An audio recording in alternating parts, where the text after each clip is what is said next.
Welcome to Alternative Investments Chat, where we demystify the world of alternative investments and financing for entrepreneurs and investors alike. With these discussions, we hope you're more empowered to unlock opportunities in your business or portfolio. I'm Erin. And I'm Erica. Let's get started. Hello, and welcome back to another episode of Alternative Investments Chat. Today, we're talking a little bit about a buzzy word, if you will, or topic in the finance space right now, and that is cryptocurrency. Yes. So it's in the news, it's on your Instagram feed, it's in your email, and yet if you're almost like me, you probably don't know a lot about it. I know I definitely didn't until really doing some research and working in this field some more. So we're going to dive in. What exactly is crypto anyway? Yeah, it's a good question. We know that Bitcoin is a household name, right? Everybody knows Bitcoin, but there's more than just Bitcoin out there to explore. There's Ethereum, tokenized real estate, and decentralized finance. But really, we got to slow our roll a little bit here because this is the kickoff episode to what is going to be a cryptocurrency series. We're going to break down cryptocurrency and figure out, is this asset class a fading trend or is it here to stay? I'm very curious. Can't wait to dive in some more. So this is our basics episode. We're going to cover the basics of crypto, all the vocab words we're going to give to you today. So to start, let's start with cryptocurrency. That's probably a good place to start, right? Probably a good place to start. So cryptocurrency is a type of digital or virtual currency that uses cryptography for security. Now that you know that name or know the definition, the name seems kind of self-explanatory, right? You get cryptocurrency. But what makes crypto different than traditional currencies like the US dollar or the Japanese yen is that it is not actually issued by a centralized government. Got it. It is decentralized and typically runs on a technology called blockchain. Now, that brings us to another buzzword, right? So let's pause and establish what blockchain is before we move on. Yes. I didn't come up with this metaphor, but this is kind of like blockchain for dummies. This is the best way that I've seen it explained. So we can think about blockchain like a shared Google Doc. Any person can access the doc, write in it, but no one can destroy or alter what is already inside the document. It's like the concept of a cloud document, meaning it doesn't just live in one place where you have to access it from this one place. You can get it anywhere you have internet, and everyone has the same exact copy. So if one person attempts to edit or alter said document, other people will be able to see that. So where do we get the word blockchain from, right? The block is, you can think of it as like a page in the shared doc that contains all the information about the transaction. Erica sent Erin $5 on, the 30th of March, whatever. And the blocks are all linked to each one before it. And that's how you get the chain, right? So each page in the document is linked together. The block, the chain, okay? So once the block is full, the page is full, it is then locked and it cannot be edited or changed in any way. And then a new page or a new block begins. Okay, so I think I've got it. So basically what this means is, so when people say that Bitcoin, that's a later episode. Bitcoin runs on blockchain. Right. What they really mean is that all transactions are recorded in this giant non-edible ledger, right? Okay. So up until recently, though, if I remember correctly, is when people started talking to me about crypto, and it all sounded like the teacher of Charlie Brown, and I was like, okay. I still, even when doing this episode and researching it, there are sometimes I still you get glossed. Had those. I was like, okay, I need to take a walk around the building because all these terms are like going together. So what I want to highlight here, though, is the key features of cryptocurrency. So as you mentioned, it's decentralized, meaning there's no government or banks that control it. It is considered secure due to using cryptography, which we'll discuss a little bit in a second. And then it's transparent because all transactions are recorded in the blockchain.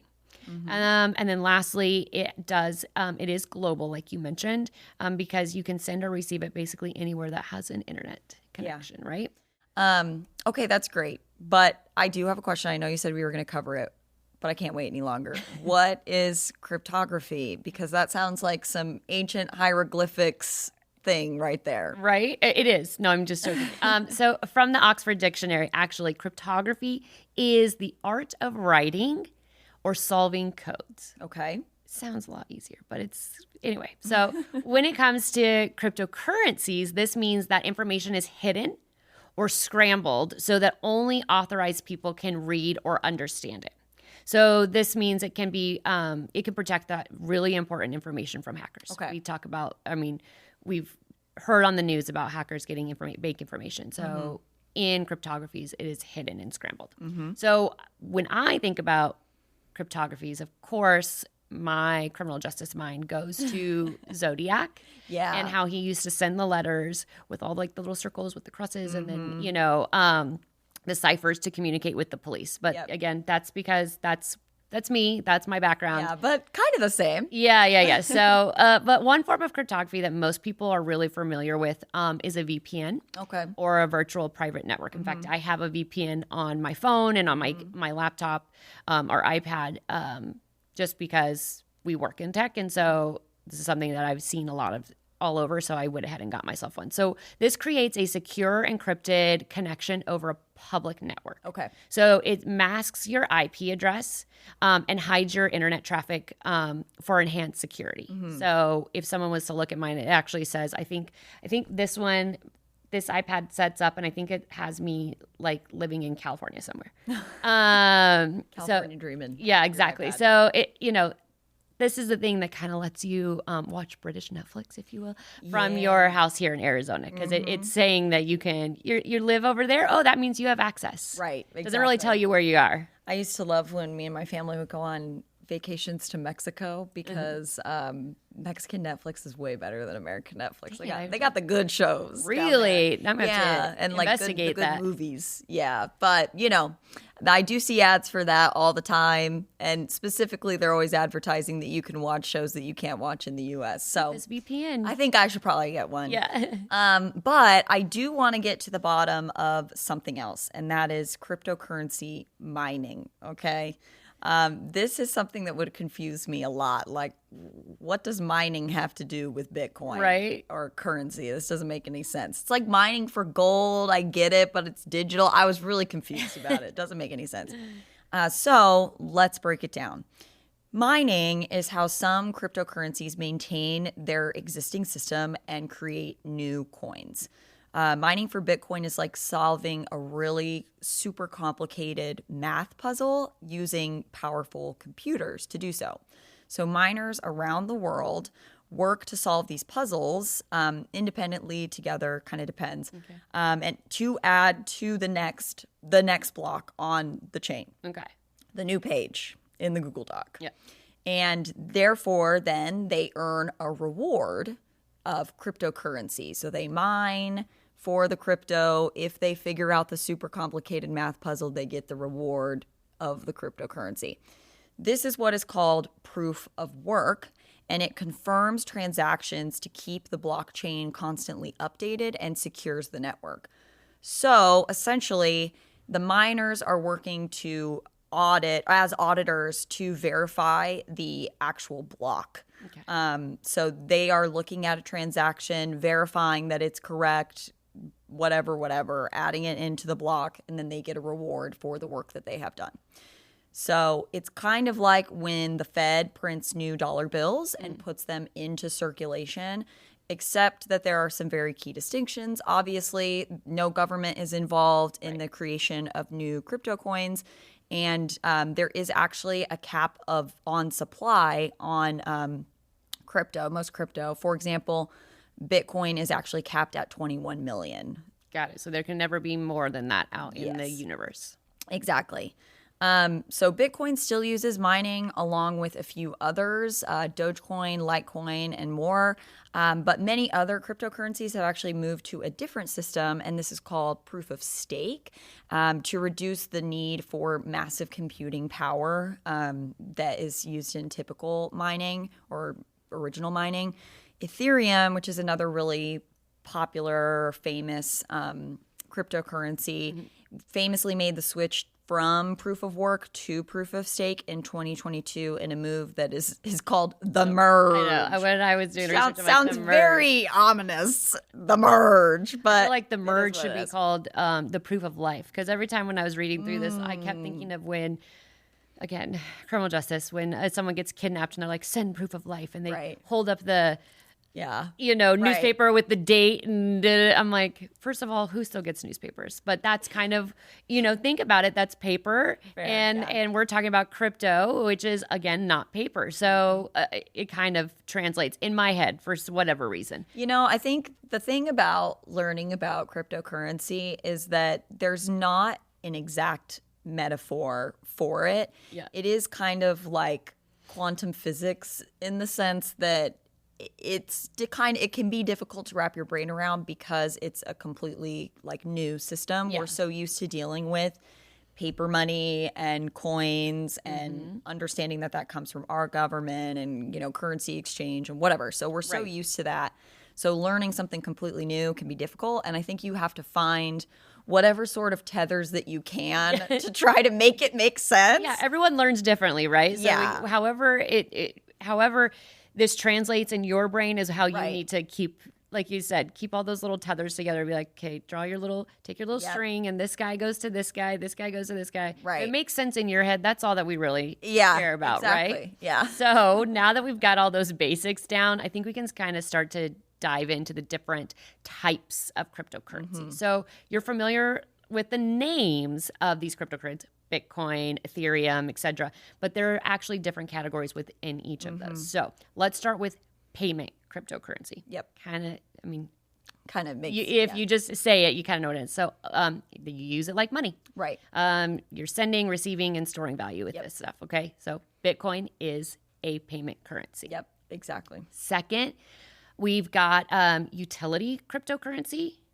Now, this is a type of coin that provides access to certain products or services on a specific blockchain project or platform. So you can kind of think of it like a Costco membership card. So it only allowing access inside the store to make purchases that are for the members only. Right. Non-members can't go in there. They can't make purchases. Yep. In fact, if you read some of the stuff about Costco, now they have to scan your card because people were loaning other people their cards. Yep. Anyway, huge Costco debacle. Yeah, exactly. Costco drama. Exactly. So Ethereum actually began as a utility token, but has kind of shifted since the merge that you mentioned. Dun, dun, dun. Dun, dun, dun. Yeah, should we say that every single time? Dun, dun, dun. Yeah, I feel like it could be like a movie. We're the merge. Yeah, exactly. So a better example would actually be the basic attention token, or BAT. Okay. Which can be earned on Brave browser by watching ads, and then you can spend to purchase content or tip creators. Okay. All of this, again, as you're doing our research, I'm like, this is I feel like I'm playing video games. That's what this reminds me of. It kind of is, yeah. Well, Yeah, the BAT coin, that's a new one for me. I didn't, I hadn't heard of that one before, but it reminds me, like I said, of when you get certain coins and you can buy skins. They're called skins on like Fortnite games. Yeah, I'm like, I don't understand, but whatever. Yeah. If it works for you and you have fun, live your life, my friend. So up next, we actually have platform coins. So these coins power blockchains, networks that other apps are built on. So like operating systems for Web3. Okay. This is a category that actually Ethereum falls into now. So they are a platform coin. Okay. Then we also have stable coin. So this is a coin pegged to stable assets like the US dollar or gold to reduce volatility, okay? Yeah. So example is USDC or USDT, there we go, aka Tether, which is a pegged to the US dollar and was launched in 2014. Now we have a few others. Why don't you go ahead and tell me about those guys? Yeah, so next we have governance tokens. Again, this is another thing that was new for me. So these give holders the actual power to vote on decisions within decentralized products, like changing rules or how funds are used. So an example of this token is Uniswap, UNI, that allows holders to vote on certain developments or changes to the Uniswap platform. Uniswap is a actual platform where you can swap coins, cryptocurrency, and the Uniswap coin is not traded on there necessarily, but it is used to vote on decisions about the actual platform. So perhaps an easier way to envision this is that it's like if Facebook had a governance coin and you were the holder of one, you could use that token to cast your vote on any new features that Facebook might be rolling out. Like maybe they are adding a new reaction button to statuses, or they're changing the layout of a feed. If they could propose this development to people who have the coin, and they could ask like yay or nay, and you get to use your token to vote yay or nay. Got it. Okay. And depending on how many you have, you can cast X amount of votes. Got it. So it's like being a stakeholder in a company, kind of. It's not, but you know. I follow. Yeah. Yeah, you get to have a say in some of the decisions that are made. So that brings us to our last category that we're going to be covering today, and that is privacy coins, secret spy, privacy coins. So these focus on anonymous, untraceable transactions, unlike most cryptos, which are public, which we've covered extensively. Let's think about our conversation about the blockchain, the Google Doc. Well, coins like Monero uses a feature called ring signatures as opposed to blockchain. To hide or scramble those details about a transfer so that they are virtually untraceable. It's like the black market coin. That's how I've thought about it too. And it seems like a great way to hide illegal activity, like money laundering or, funding terrorism. No one would ever do that, Erin. I would love for you to just keep thinking that for the rest of your life. That's a good thing. Yeah. Whatever helps you sleep well at night. Right? I'll worry about it for you. But I guess that I'm not alone in thinking that or having that suspicion, because it's still legal in the United States, though it's very highly regulated here. Makes sense. It has been banned in several countries, including Japan, South Korea, and Australia. So now, of course, now that we've covered all these categories here, this isn't all the categories of crypto. Yeah.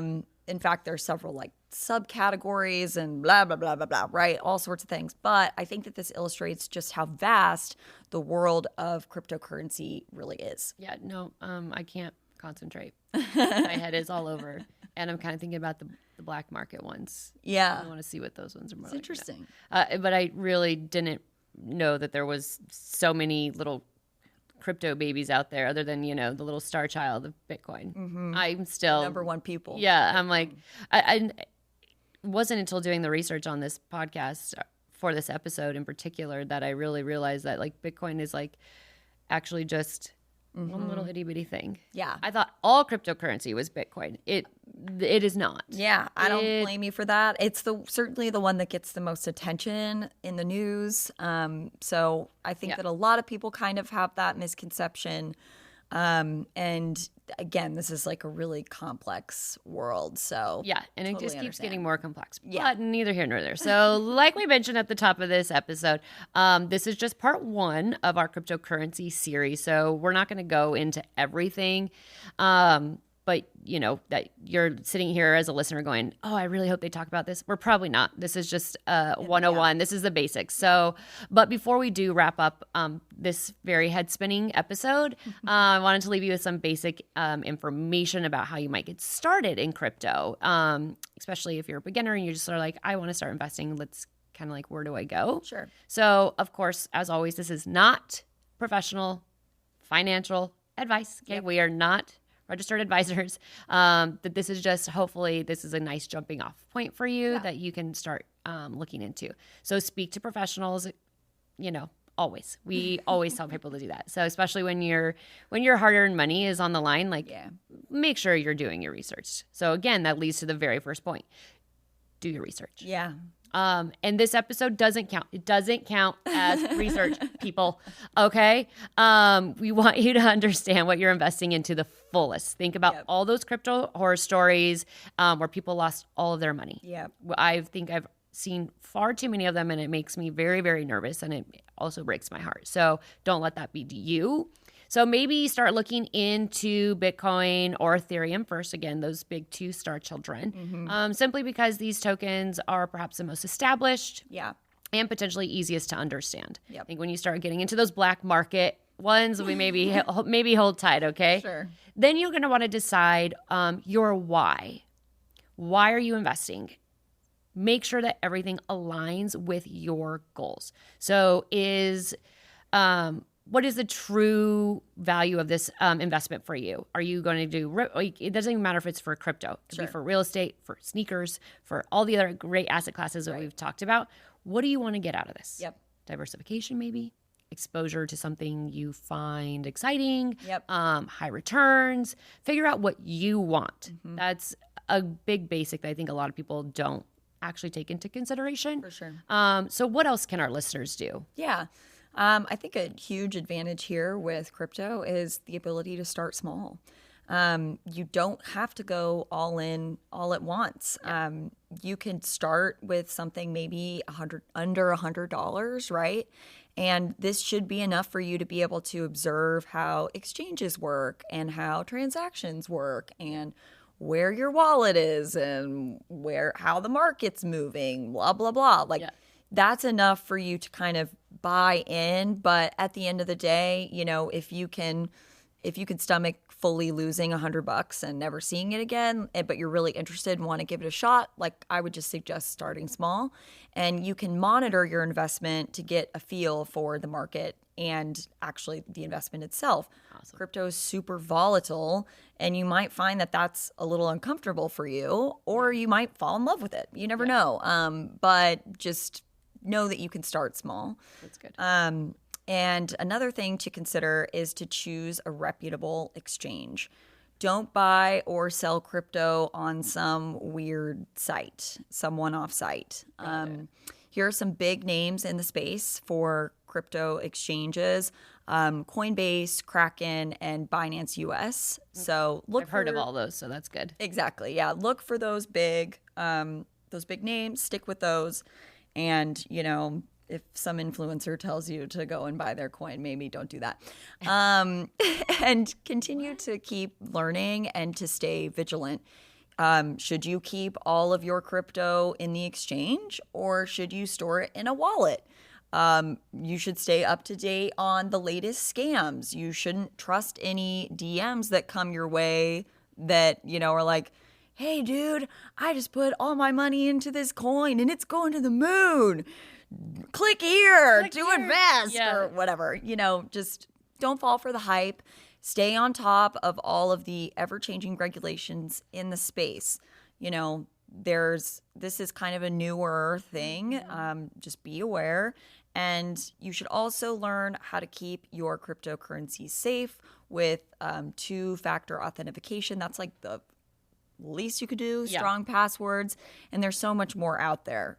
So these are just a few things to consider. The list is long. Yeah, I'd say very few things, but that's okay. Yes, but these are the questions that you should keep asking yourself, and just be aware. And it's not a set it and forget it situation, so keep that in mind. Well, that brings us to the end of today's episode. We hope you've learned something new. And like we said, stay tuned for our crypto series. We are definitely going to have a few more episodes on this very fascinating asset class, head-spinning asset class, whatever you want to call it, asset class. But just stay tuned. We hope you will like and subscribe as well. And we will see you next time. Thanks for joining us. Stay tuned for more insight on our next episode. And don't forget to subscribe to continue the Alternative Investments chat.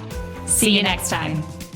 Content provided in this podcast is for informational purposes only and should not be construed as professional, financial, or investment advice. This podcast should not be construed as an offer to sell or a solicitation of any offer to buy any securities. We strongly recommend that you seek advice from a qualified professional before making any financial decisions.